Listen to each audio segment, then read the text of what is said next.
ಸ್ನೇಹಿತರೆ, ಮೀಡಿಯಾ ಮಾಸ್ಟರ್ಸ್ಗೆ ಸ್ವಾಗತ ಸುಸ್ವಾಗತ. ಗೆಳೆಯರೆ, ದೇಶದಾದ್ಯಂತ ಮುಂಗಾರು ಅಬ್ಬರಿಸ್ತಾ ಇದೆ. ಕೆಲ ಕಡೆಗಳಲ್ಲಿ ಹೊರತುಪಡಿಸಿದ್ರೆ ದೇಶದ ಬಹುತೇಕ ಭಾಗಗಳಲ್ಲಿ ಮಳೆ ಬಿರುಸಾಗಿದೆ. ಕರ್ನಾಟಕ ಸೇರಿದ ಹಾಗೆ ನಾನಾ ರಾಜ್ಯಗಳಲ್ಲಿ ನದಿಗಳು ಉಕ್ಕಿ ಹರಿತಾ ಇವೆ. ನಮ್ಮ ಕೃಷ್ಣಯ್ಯ ಒಡಲಿಗೆ ಈಗಾಗಲೇ 60,000 ಕ್ಯೂಸೆಕ್ನಷ್ಟು ನೀರು ಹರಿದು ಬಂದಿದೆ. ಕಾವೇರಿ ಮೈದುಂಬಿದಾಳೆ. ಕಪಿಲೆ ಆಗ್ಲೇ ತಮಿಳುನಾಡಿನ ಕಡೆಗೆ ಹರಿದು ಹೋಗ್ತಾ ಇದ್ದಾಳೆ. ತುಂಗಾಭದ್ರೆಯರು ಜೀವಕಳೆಯನ್ನ ಪಡ್ಕೊಂಡಿದ್ದಾರೆ. ಶರಾವತಿ, ಕಾಳಿ, ನೇತ್ರಾವತಿ, ಹೇಮಾವತಿ, ಗಂಗಾವಳಿ, ಮಲಪ್ರಭಾ, ಘಟಪ್ರಭಾ ನದಿಗಳಲ್ಲಿ ಕೂಡ ನೀರಿನ ಮಟ್ಟ ಹೆಚ್ಚಾಗಿದೆ. ರಾಜ್ಯದ ಕರಾವಳಿ ಜಿಲ್ಲೆಗಳಲ್ಲಿ ರೆಡ್ ಅಲರ್ಟ್ ಅನ್ನು ಘೋಷಣೆ ಮಾಡಲಾಗಿದ್ದು, ಮಂಗಳೂರು ಸೇರಿದ ಹಾಗೆ ಸಾಕಷ್ಟು ಭಾಗಗಳಲ್ಲಿ ಶಾಲಾ ಮಕ್ಕಳಿಗೆ ರಜೆಯನ್ನು ಕೂಡ ಕೊಟ್ಟಿದ್ದಾರೆ. ಈ ಸಂದರ್ಭದಲ್ಲಿ ತಮಿಳುನಾಡು ಹಾಗೂ ಕೇರಳಕ್ಕೆ ದೊಡ್ಡ ಎಚ್ಚರಿಕೆಯೊಂದು ರವಾನೆ ಆಗಿದೆ. ಅಲ್ಲಿನ ಕಡಲ ತೀರದ ಜನರಿಗೆ ಸುರಕ್ಷಿತ ಪ್ರದೇಶಗಳಿಗೆ ತೆರಳೋದಕ್ಕೆ ಸೂಚನೆ ಕೊಡಲಾಗಿದೆ. ಹಾಗೆ ಮಾಡದೇ ಇದ್ರೆ ಅಲ್ಲಿನ ಕಳ್ಳ ಸಮುದ್ರ ನಿಮ್ಮ ಬದುಕುಗಳನ್ನ ಕಿತ್ತುಕೊಳ್ಳುತ್ತೆ ಅನ್ನೋ ಎಚ್ಚರಿಕೆಯನ್ನ ಅಲ್ಲಿನ ಜನಕ್ಕೆ ಕೊಟ್ಟಿದ್ದಾರೆ. ಅಲ್ಲ, ನಮಗೆ ಕಡಲಗಳ್ಳರ ಬಗ್ಗೆ ಗೊತ್ತಿದೆ, ಆದ್ರೆ ಈ ಸಮುದ್ರವೇ ಕಳ್ಳ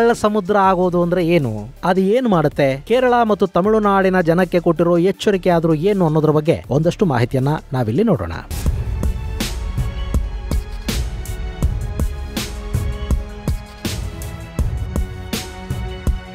ಸ್ನೇಹಿತರೆ, ದೇಶದಾದ್ಯಂತ ವರುಣನ ಅಬ್ಬರ ಜೋರಾಗಿದೆ. ಕರ್ನಾಟಕ, ಕೇರಳ, ತಮಿಳುನಾಡು, ಮಹಾರಾಷ್ಟ್ರ, ಗುಜರಾತ್, ಮಧ್ಯಪ್ರದೇಶ, ಉತ್ತರ ಪ್ರದೇಶ, ಅಸ್ಸಾಂ, ಉತ್ತರಾಖಂಡ್, ಹಿಮಾಚಲ ಪ್ರದೇಶ ಸೇರಿದ ಹಾಗೆ ಬಹುತೇಕ ಭಾಗಗಳಲ್ಲಿ ವರುಣ ಅಬ್ಬರಿಸ್ತಾ ಇದ್ದಾನೆ. ಕರ್ನಾಟಕದ ಒಂದಷ್ಟು ಕಡೆಗಳಲ್ಲಿ ಮಳೆಯ ಕೊರತೆ ಇದೆ ಅನ್ನೋದು ನಿಜಾನೇ, ಆದರೂ ಜೀವ ನದಿಗಳು ಹುಟ್ಟುವ ಜಾಗಗಳಲ್ಲಿ ಹೆಚ್ಚಿನ ಪ್ರಮಾಣದ ಮಳೆ ಆಗ್ತಾ ಇದೆ. ರಾಜ್ಯದಲ್ಲಿ ಕರಾವಳಿ ಹಾಗೂ ಪಶ್ಚಿಮ ಘಟ್ಟ ಪ್ರದೇಶದಲ್ಲಿ ಹೆಚ್ಚಿನ ಮಳೆ ಬೀಳ್ತಾ ಇರೋದ್ರಿಂದ ನದಿಗಳಲ್ಲಿನ ನೀರಿನ ಪ್ರಮಾಣ ಹೆಚ್ಚಾಗಿದೆ. ಈಗಾಗಲೇ ತುಂಗಾ ಜಲಾಶಯ ತುಂಬಿದೆ. ಉತ್ತರ ಕನ್ನಡ ಜಿಲ್ಲೆಯ ಕದ್ರಾ ಅಣೆಕಟ್ಟಿನಿಂದ ಹೆಚ್ಚಿನ ಪ್ರಮಾಣದ ನೀರನ್ನ ಹೊರಬಿಡಲಾಗ್ತಾ ಇದೆ. ಹಾಗೇನೆ ಕಬಿನಿ ಭರ್ತಿಯಾಗೋದಕ್ಕೆ ಇನ್ನು 1-1.5 ಅಡಿಗಳಷ್ಟು ನೀರು ಬೇಕಾಗಿದೆ. ಜಲಾಶಯಕ್ಕೆ 5,500 ಕ್ಯೂಸೆಕ್ಗೂ ಅಧಿಕ ಪ್ರಮಾಣದ ನೀರು ಹರಿದು ಬರ್ತಾ ಇದೆ. ಈಗಾಗಲೇ ಡ್ಯಾಮ್ ನಿಂದ 3,500 ಕ್ಯೂಸೆಕ್ನಷ್ಟು ನೀರನ್ನ ನದಿಗೆ ಹರಿಸ್ತಾ ಇದ್ದಾರೆ.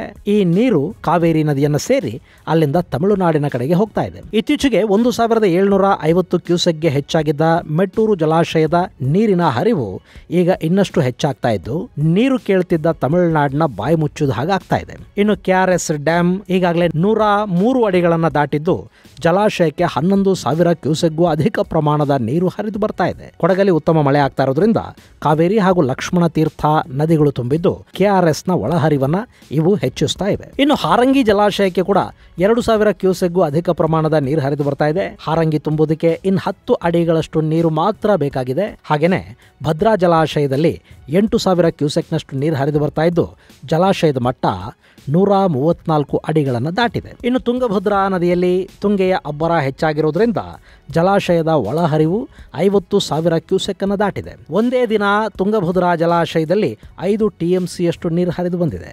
ಹಾಗೆಯೇ ಆಲಮಟ್ಟಿ ಜಲಾಶಯಕ್ಕೆ 59,000 ಕ್ಯೂಸೆಕ್ನಷ್ಟು ನೀರು ಹರಿದು ಬರ್ತಾ ಇದ್ದು, 519 ಮೀಟರ್ಗಳಷ್ಟು ಎತ್ತರದ ಜಲಾಶಯದಲ್ಲಿ ಈಗ 514 ಮೀಟರ್ಗಳಷ್ಟು ನೀರು ಸಂಗ್ರಹ ಆಗಿದೆ. ಇನ್ನು 5 ಮೀಟರ್ನಷ್ಟು ನೀರು ಹೆಚ್ಚಾದ್ರೆ ಆಲಮಟ್ಟಿ ಜಲಾಶಯ ತುಂಬಿದ ಹಾಗಾಗುತ್ತೆ. ಹಾಗೇನೆ ಶಿವಮೊಗ್ಗ ಜಿಲ್ಲೆಯಲ್ಲಿ ಬೀಳ್ತಾ ಇರೋ ಮಳೆಯ ಕಾರಣದಿಂದ ಶರಾವತಿ ನದಿಯಲ್ಲಿ ಕೂಡ ಒಳಹರಿವು ಹೆಚ್ಚಾಗಿದ್ದು, 29,000 ಕ್ಯೂಸೆಕ್ನಷ್ಟು ನೀರು ಲಿಂಗನಮಕ್ಕಿ ಜಲಾಶಯಕ್ಕೆ ಹರಿದು ಬರ್ತಾ ಇದೆ. ಚಿಕ್ಕಮಗಳೂರು ಹಾಗೂ ಮೂಡಿಗೆರೆ ಭಾಗದಲ್ಲಿ ಹೆಚ್ಚಿನ ಪ್ರಮಾಣದಲ್ಲಿ ಮಳೆ ಆಗ್ತಾ ಇರೋ ಕಾರಣದಿಂದ ಹೇಮಾವತಿಯ ಒಡಲು ಕೂಡ ತುಂಬುತ್ತಾ ಇದೆ. ಹೇಮಾವತಿ ಜಲಾಶಯಕ್ಕೆ 7,500 ಕ್ಯೂಸೆಕ್ಗೂ ಅಧಿಕ ಪ್ರಮಾಣದ ನೀರು ಹರಿದು ಬರ್ತಾ ಇದ್ದು, ಜಲಾಶಯದ ನೀರಿನ ಮಟ್ಟ 2,894 ಅಡಿಗಳಿಗೆ ಏರಿಕೆ ಆಗಿದೆ. ಇನ್ನು ಪಶ್ಚಿಮ ಘಟ್ಟದಲ್ಲಿ ಬೀಳ್ತಾ ಇರೋ ಮಳೆಯ ಕಾರಣದಿಂದ ನೇತ್ರಾವತಿ, ಕುಮಾರಧಾರಾ ನದಿಗಳಲ್ಲಿ ಕೂಡ ನೀರಿನ ಹರಿವು ಹೆಚ್ಚಾಗಿದೆ. ದಕ್ಷಿಣ ಕನ್ನಡ ಜಿಲ್ಲೆಯಲ್ಲಿ ಭರ್ಜರಿ ಮಳೆ ಬೀಳ್ತಾ ಇದೆ. ಮಂಗಳೂರಲ್ಲಿ ಶಾಲಾ ಕಾಲೇಜುಗಳಿಗೆ ರಜಾ ಕೊಟ್ಟಿದ್ದಾರೆ. ಇನ್ನು ಉತ್ತರ ಕನ್ನಡದಲ್ಲಿ ಗಂಗಾವಳಿ ನದಿ ಹೆದ್ದಾರಿ ಮೇಲೆ ಹರಿತಾ ಇದೆ. ಬೆಳಗಾವಿಯಲ್ಲಿ ಬೀಳ್ತಾ ಇರೋ ಮಳೆಯ ಕಾರಣದಿಂದ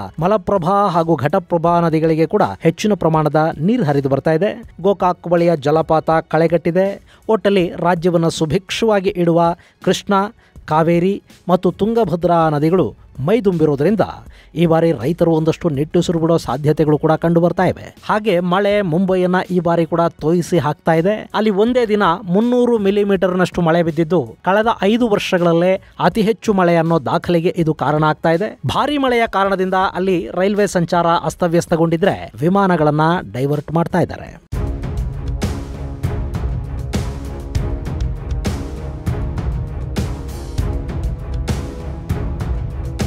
ಇನ್ನು ರಾಜ್ಯದ ವಿಷಯಕ್ಕೆ ಬರೋದಾದರೆ ಈ ಬಾರಿ ಉತ್ತಮ ಮಳೆಯ ಜೊತೆಗೆ ಉತ್ತಮ ಬೆಳೆ ಕೂಡ ಆಗುತ್ತೆ ಅನ್ನೋ ನಿರೀಕ್ಷೆಯನ್ನ ಕೃಷಿ ಇಲಾಖೆ ಇಟ್ಟುಕೊಂಡಿದೆ. ಮುಂಗಾರು ಪೂರ್ವ ಮಳೆ ಹೆಚ್ಚಾಗಿ ಬಿದ್ದ ಕಾರಣದಿಂದ ಜೂನ್ನಲ್ಲಿ ಸಾಕಷ್ಟು ಕಡೆಗಳಲ್ಲಿ ಬಿತ್ತನೆ ಕಾರ್ಯ ಆರಂಭಗೊಂಡಿದೆ. ಇಲ್ಲಿ ಸರ್ಕಾರ ಕೊಟ್ಟಿರುವ ಅಂಕಿಅಂಶಗಳ ಪ್ರಕಾರ ಈ ಬಾರಿ ಕರ್ನಾಟಕದಲ್ಲಿ 84.22 ಹೆಕ್ಟೇರ್ನಷ್ಟು ಪ್ರದೇಶದಲ್ಲಿ ಆಹಾರ ಬೆಳೆಗಳನ್ನು ಬೆಳೆಯೋದಕ್ಕೆ ನಿರ್ಧಾರ ಮಾಡಲಾಗಿದೆ. ಅದರಲ್ಲಿ 51.42 ಹೆಕ್ಟೇರ್ನಷ್ಟು ಏಕದಳ ಧಾನ್ಯಗಳು ಹಾಗೂ 32.79 ಹೆಕ್ಟೇರ್ನಷ್ಟು ದ್ವಿದಳ ಧಾನ್ಯಗಳನ್ನು ಬೆಳೆಯುವ ಗುರಿಯನ್ನ ಹಾಕೊಳ್ಳಲಾಗಿದೆ. ಏಕದಳ ಧಾನ್ಯಗಳ ಪಟ್ಟಿಯಲ್ಲಿ ರಾಗಿ, ಭತ್ತ, ಜೋಳ ಸೇರಿದ ಹಾಗೆ ಸಿರಿಧಾನ್ಯಗಳನ್ನು ಬೆಳೆಯೋದಕ್ಕೆ ಸಾಧ್ಯ ಆಗುತ್ತೆ. ಹಾಗೇನೆ ದ್ವಿದಳ ಧಾನ್ಯಗಳು ಅಂದ್ರೆ ಕಡಲೆ, ತೊಗರಿ, ಹೆಸರು ಮುಂತಾದ ಕಾಳುಗಳನ್ನು ಬೆಳೆಯುವ ಗುರಿಯನ್ನ ಹಾಕಿಕೊಳ್ಳಲಾಗಿದೆ. ಜೊತೆಗೆ ಈ ಬಾರಿ ಬೇಳೆ ಹಾಗೂ ಕಾಳುಗಳ ಬೆಳೆಗೆ ಹೆಚ್ಚು ಆದ್ಯತೆಯನ್ನು ಕೊಡ್ತಾ ಇದ್ದಾರೆ. ಇದರ ಜೊತೆಗೆ ಎಣ್ಣೆ ಕಾಳುಗಳು, ಹತ್ತಿ, ಕಬ್ಬು, ತಂಬಾಕಿನಂತಹ ವಾಣಿಜ್ಯ ಬೆಳೆಗಳು ಸೇರಿದ ಹಾಗೆ ಒಟ್ಟು 114.49 ಹೆಕ್ಟೇರ್ನಷ್ಟು ಭೂಮಿಯಲ್ಲಿ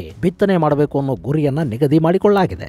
ಇದರಲ್ಲಿ ಮುಂಗಾರಿನಲ್ಲೇ ಒಟ್ಟು 82.48 ಹೆಕ್ಟೇರ್ನಷ್ಟು ಬಿತ್ತನೆ ಗುರಿ ಇದೆ. ಇನ್ನು ಈಗಾಗಲೇ ಬಿತ್ತನೆಯ ಕಾರ್ಯ ಆರಂಭ ಆಗಿದ್ದು ಜೂನ್ 28, 2024 ಲೆಕ್ಕಾಚಾರಗಳ ಪ್ರಕಾರ ಈಗಾಗಲೇ ಒಟ್ಟು ಗುರಿಯಲ್ಲಿ 51% ಅಚೀವ್ ಕೂಡ ಮಾಡಲಾಗಿದೆ. ಅಂದ್ರೆ ಸುಮಾರು 42.05 ಲಕ್ಷ ಹೆಕ್ಟೇರ್ ಪ್ರದೇಶದಲ್ಲಿ ಮುಂಗಾರಿನ ಬಿತ್ತನೆ ಆಗಿದೆ. ಇಲ್ಲಿವರೆಗೆ ಸರ್ಕಾರದ ವತಿಯಿಂದ 2.7 ಲಕ್ಷ ಕ್ವಿಂಟಾಲ್ನಷ್ಟು ಬಿತ್ತನೆ ಬೀಜಗಳನ್ನು ವಿತರಣೆ ಮಾಡಲಾಗಿದೆ. ಇಲ್ಲಿ ಬಿತ್ತನೆ ಹೆಚ್ಚಾಗ್ತಿದ್ದಂತೆ ಎಚ್ಚೆತ್ತಿರೋ ಸರ್ಕಾರ ರಸಗೊಬ್ಬರಗಳ ದಾಸ್ತಾನನ್ನು ಕೂಡ ಹೆಚ್ಚು ಮಾಡಿಕೊಂಡಿದೆ. ಈ ಹಿಂದೆ ಗೊಬ್ಬರಕ್ಕಾಗಿನೇ ಇಲ್ಲಿ ಸಾಕಷ್ಟು ಹೋರಾಟಗಳು ಕೂಡ ನಡೆದಿದ್ವು ಅನ್ನೋದನ್ನ ಗಮನದಲ್ಲಿ ಇಟ್ಕೊಂಡು ಈ ಬಾರಿ ರಸಗೊಬ್ಬರಕ್ಕೆ ಕೊರತೆ ಉಂಟಾಗದ ಹಾಗೆ ಒಂದಷ್ಟು ಎಚ್ಚರಿಕೆಗಳನ್ನು ತೆಗೆದುಕೊಳ್ಳಲಾಗಿದೆ. ಆದರೆ ಬಿತ್ತನೆ ಬೀಜಗಳ ಬೆಲೆ ಏರಿಕೆ ಅನ್ನೋದು ರೈತರ ಜೇಬಿಗೆ ಬಿಸಿ ತಾಗೋ ಹಾಗೆ ಮಾಡ್ತಾ ಇದೆ. ಕೆಳಗೆ ಈಗಾಗಲೇ ಚಾಮರಾಜನಗರ, ಮೈಸೂರು, ಮಂಡ್ಯ, ರಾಮನಗರ, ಚಿಕ್ಕಮಗಳೂರು, ಹಾಸನ, ತುಮಕೂರು, ಚಿತ್ರದುರ್ಗ ಸೇರಿದ ಹಾಗೆ ಸಾಕಷ್ಟು ಭಾಗಗಳಲ್ಲಿ ರಾಗಿ, ಜೋಳ, ಉದ್ದು, ಅಲಸಂದೆ, ಎಳ್ಳು, ಸೂರ್ಯಕಾಂತಿ, ಹತ್ತಿ, ತಂಬಾಕು ಸೇರಿದ ಹಾಗೆ ಸಾಕಷ್ಟು ಬೆಳೆಗಳ ಬಿತ್ತನೆ ನಡೆದಿದೆ. ಇಷ್ಟರ ಮೇಲೆ ಕೂಡ ಈ ಬಾರಿ ನಿಗದಿತ ಗುರಿಯನ್ನು ಮುಟ್ಟೋದಕ್ಕೆ ಸಾಧ್ಯನಾ ಅನ್ನೋ ಅನುಮಾನಗಳು ಕೂಡ ಒಂದು ಕಡೆ ಮೂಡ್ತಾ ಇವೆ. ಯಾಕೆಂದರೆ ಈ ಬಾರಿ ಮಳೆ ಒಂದು ಕಡೆ ತುಂಬಾ ಬಿರುಸಾಗಿದೆ, ಮತ್ತೊಂದು ಕಡೆ ಮಳೆನೇ ಇಲ್ಲದ ಪರಿಸ್ಥಿತಿಯೂ ಕಾಣ್ತಾ ಇದೆ. ರಾಮನಗರ, ಬೆಂಗಳೂರು ಗ್ರಾಮಾಂತರ, ಕೋಲಾರ, ಚಿಕ್ಕಬಳ್ಳಾಪುರ, ತುಮಕೂರು, ಚಿತ್ರದುರ್ಗ ಸೇರಿದ ಹಾಗೆ ಸಾಕಷ್ಟು ಕಡೆಗಳಲ್ಲಿ ನಿರೀಕ್ಷಿತ ಮಳೆ ಆಗಿಲ್ಲ. ರೈತರೇನೋ ಹೊಲಗಳನ್ನು ಹಸನು ಮಾಡಿಕೊಂಡು ಬಿತ್ತನೆಗಾಗಿ ಕಾಯ್ತಾ ಇದ್ದಾರೆ. ಆದರೆ ಆಗೊಮ್ಮೆ ಈಗೊಮ್ಮೆ ಮುಖ ತೋರಿಸುವ ಮಳೆಯ ಹಿನ್ನೆಲೆಯಲ್ಲಿ ಕೆಲ ಕಡೆಗಳಲ್ಲಿ ಬಿತ್ತನೆ ಕಾರ್ಯ ಪೂರ್ಣಗೊಂಡಿಲ್ಲ. ಈ ಬಾರಿ ಮುಂಗಾರು ಪೂರ್ವದಲ್ಲಿ ನಿರೀಕ್ಷೆಗೂ ಮೀರಿದ ಮಳೆ ಆಗಿತ್ತು. ಆದರೆ ಜೂನ್ನಲ್ಲಿ ಮುಂಗಾರು ಆರಂಭ ಆದ ನಂತರವೇ ಮಳೆಯ ಪ್ರಮಾಣದಲ್ಲಿ ಕೊರತೆ ಕಂಡು ಬರ್ತಾ ಇದೆ. ಹೀಗಾಗಿ ಬಿತ್ತನೆ ಕಾರ್ಯ ಕೂಡ ಸ್ವಲ್ಪ ಲೇಟ್ ಆಗಬಹುದು ಅಂತ ಹೇಳ್ತಾ ಇದ್ದಾರೆ. ಗೆಳೆಯರೇ, ಈ ಬಾರಿ ಮುಂಗಾರು ಮಳೆ ನಿರೀಕ್ಷಿತ ಪ್ರಮಾಣಕ್ಕಿಂತ ಹೆಚ್ಚಿಗೆ ಬೀಳುತ್ತೆ ಅನ್ನೋ ಮಾಹಿತಿಯನ್ನ ಹವಾಮಾನ ಇಲಾಖೆ ಕೊಟ್ಟಿದೆ. ಅದು ದೇಶದ ಹಲ ಭಾಗಗಳಲ್ಲಿ ನಿಜ ಕೂಡ ಆಗ್ತಾ ಇದೆ. ಆದರೆ ಇನ್ನಷ್ಟು ಭಾಗಗಳು ಮಳೆಯ ಕೊರತೆಯನ್ನ ಎದುರಿಸ್ತಾ ಇವೆ. ಈ ಬಾರಿ ಮಳೆ ಹೇಗಿದೆ ಅಂದ್ರೆ ಬಿದ್ದ ಕಡೆನೇ ಮಳೆ ಸುರಿತಾ ಇದೆ, ಎಲ್ಲಿ ಮಳೆ ಬೀಳ್ತಾ ಇಲ್ಲ ಅಲ್ಲಿಗೆ ಮಳೆ ಕಾಲು ಕೂಡ ಇಡ್ತಾ ಇಲ್ಲ. ಹೀಗೆ ಮಳೆಯ ಕಣ್ಣಾಮುಚ್ಚಾಲೆಯ ನಡುವೆ ತಮಿಳುನಾಡು ಹಾಗೂ ಕೇರಳಗಳಲ್ಲಿ ಸಮಸ್ಯೆ ಎಂದು ತಲೆದೋರಿದೆ.